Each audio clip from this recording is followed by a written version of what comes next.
welcome back to the channel. I've been worried about this Game Pass Games as a Service push since Microsoft got on board with that sentiment in terms of creating things from the beginning to the end. It's the service-based mentality. I'm waiting for content that is actually really, really good, and I'm worried that instead of getting good content, we're going to get watered down content fed to us piecemeal because, you know, service. So we get Halo Infinite, which obviously is a different version of Halo than we're used to getting, and it's definitely having its problems being transformed into a service-based game.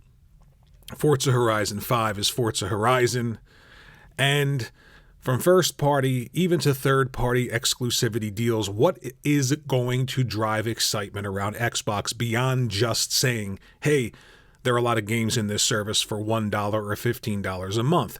Having a bunch of games in a service doesn't excuse a lack of quality and creativity from first party, and I feel like that's the sentiment that most people are having now. The excuse of, well, this first party game isn't good, or this exclusive third party game isn't good, but there's a lot of other stuff in Game Pass, so that's okay. It sort of makes the quality moving goalposts, and I don't agree with that at all. So we get CrossFire X. This is a game that is just terrible. Now, the multiplayer is included in Game Pass. They stripped out the single player, and you have to pay for that. What is the reasoning behind that? The sentiment is, well, what's going to keep people engaged in Game Pass? Oh, probably multiplayer. Let's just put multiplayer in there. Let's put stuff like that in Game Pass to keep them coming back, and we'll strip out the single player here, but they can pay for it. $9 for the first mission, and then $9 for the next mission.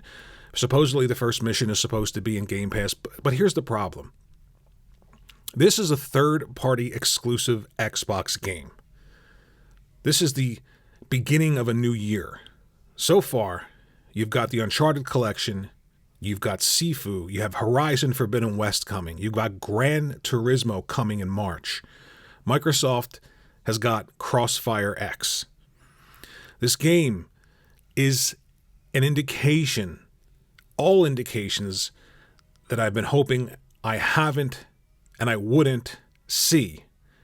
And that's this push for service-based games and quality, both first party and third party. They made a deal for this game to be in Game Pass. Think about that for a second. They looked at this and they said, yeah, let's put that in the service. That'll keep people coming back.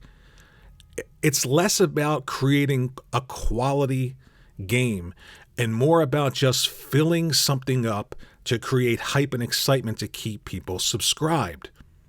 There has to be some form of quality control when it comes to first-party and third-party exclusive deals, because there has to be exclusive content.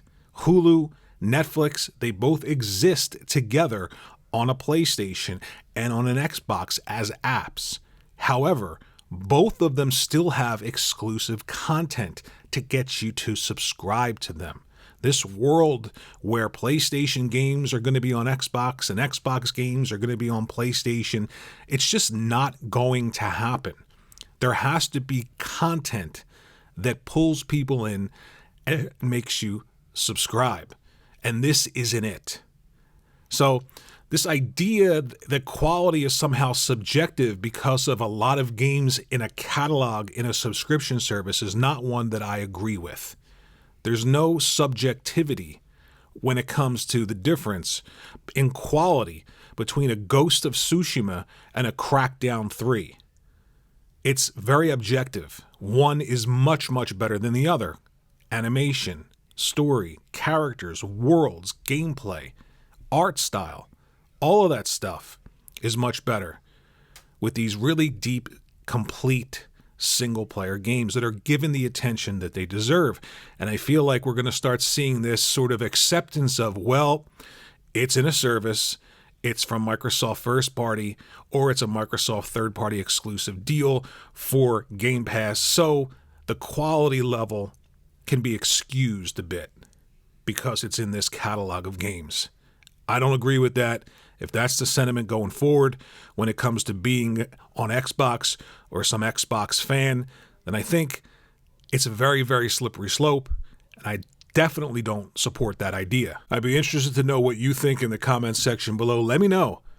Thanks for watching the video. Think about liking and subscribing, and I'll see you in the next one.